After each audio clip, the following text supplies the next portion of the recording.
दोस्तों, मेरा नाम डॉक्टर अतीक है और मेरे YouTube चैनल पे आप लोग का स्वागत है।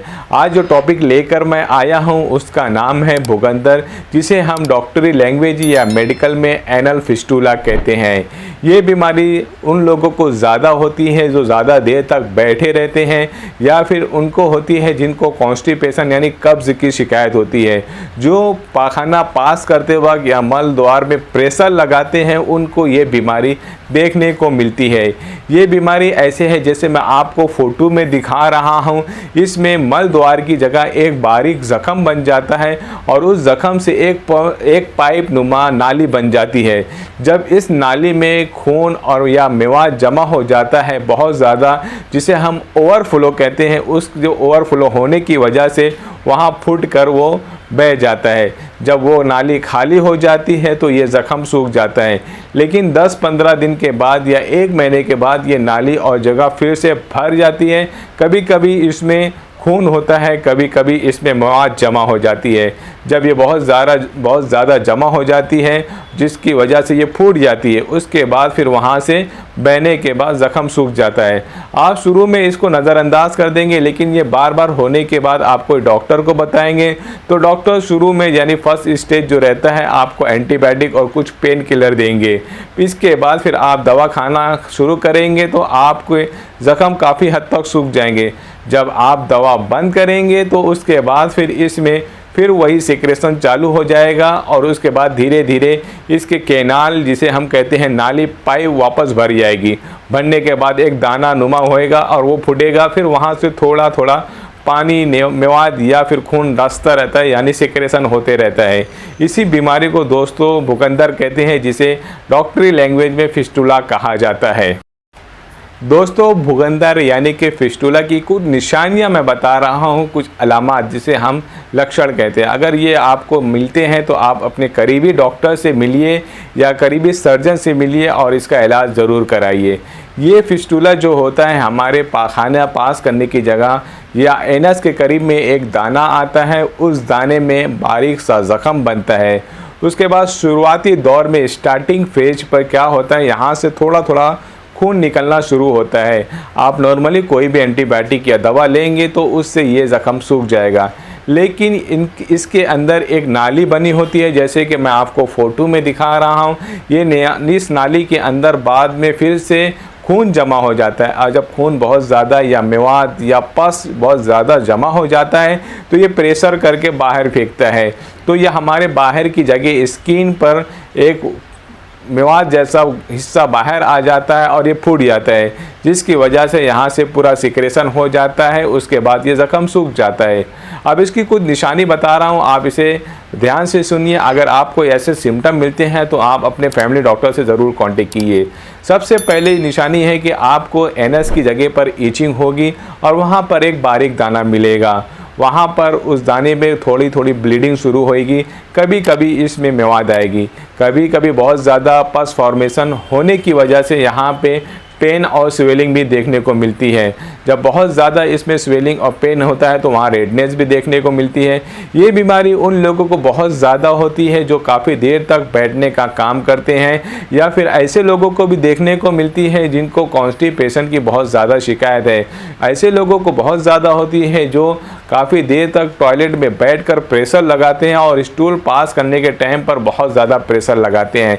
इसकी वजह से उस एरिया में इन्फेक्शन हो जाता है, या फिर जो हमारी ब्लड वेसल होती है वहाँ पर रप्चर होने की वजह से एक कैनाल बन जाता है, जिसकी बाद में दूसरी शक्ल फिस्टूला होती है। इसमें ब्लीडिंग बहुत ज़्यादा कभी कभी होती है और इतना ज़्यादा ब्लीडिंग और इन्फेक्शन होने की वजह से मरीज़ को दूसरी बीमारी भी हो सकती है, जैसे कि एनीमिया, या फिर अगर खून में इन्फेक्शन भी हो सकता है।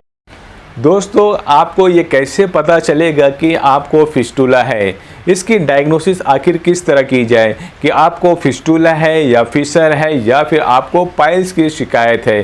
क्योंकि फिस्टूला में भी पेन और स्वेलिंग और ब्लीडिंग होती है और पाइल्स में भी बिल्कुल इसी तरह होती है। तो मेरा ये मशवरा रहेगा, अगर आपको इसमें से कुछ भी सिम्टम मिल रहा है तो आप अपने फैमिली डॉक्टर से मिलिए और वो डॉक्टर आपको बराबर इन्वेस्टिगेशन करके, आपकी डायग्नोसिस करके आपको डिजीज़ के बारे में करेक्ट इन्फॉर्मेशन देगा। आप कुछ सिम्टम्स को लेकर यहाँ वहाँ से सिम्टम जमा करके आप अपनी डॉक्टरी या फिर आप अपनी डायग्नोसिस बिल्कुल ना करें। जो सबसे पहला मशवरा मेरा ये रहता है कि आप अपने फैमिली डॉक्टर को दिखाइए।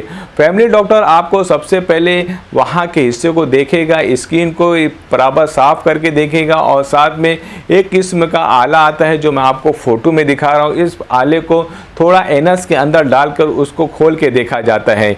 इससे मालूम पड़ जाता है कि आपको पाइल्स है, फिस्टुला है या फिर आपको फिशर की शिकायत है। उसके बाद अगर डॉक्टर को थोड़ा और डाउट लगेगा कि इसमें कितनी सारी ओपनिंग है या कहाँ तक ये अंदर तक गया है, उसके लिए डॉक्टर आपको फिर जो है MRI का इन्वेस्टिगेशन लिख सकता है। दोस्तों, अब मैं बात करने वाला हूँ होम्योपैथिक में इसका इलाज क्या है। अगर आपको कॉन्स्टिपेशन की शिकायत है तो पहले आप अपने खाने पर डाइट कीजिए और हल्की थोड़ी बहुत एक्सरसाइज कीजिए।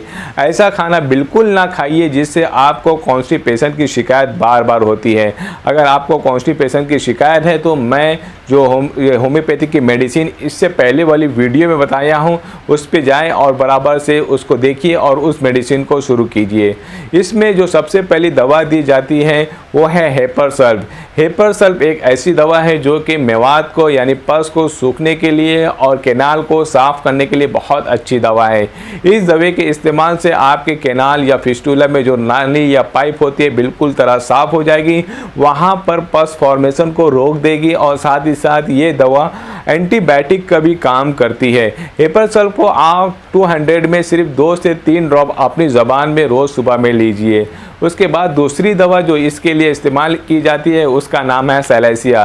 सैलेसिया दवा को आप 6x में ज़्यादा इस्तेमाल करें तो बेहतर है। 6x में गोली आती है। आप इस गोली को 4 गोली खाना खाने के बाद दिन में 3 बार इस्तेमाल कीजिए।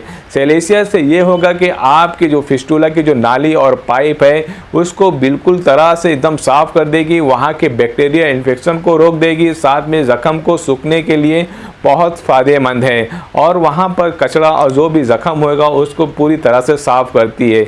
इसके इस्तेमाल से आपको दोबारा फिस्टुला होने के चांसेस बहुत कम हो सकते हैं। इसके बाद जो तीसरी दवा है वो है गन पाउडर।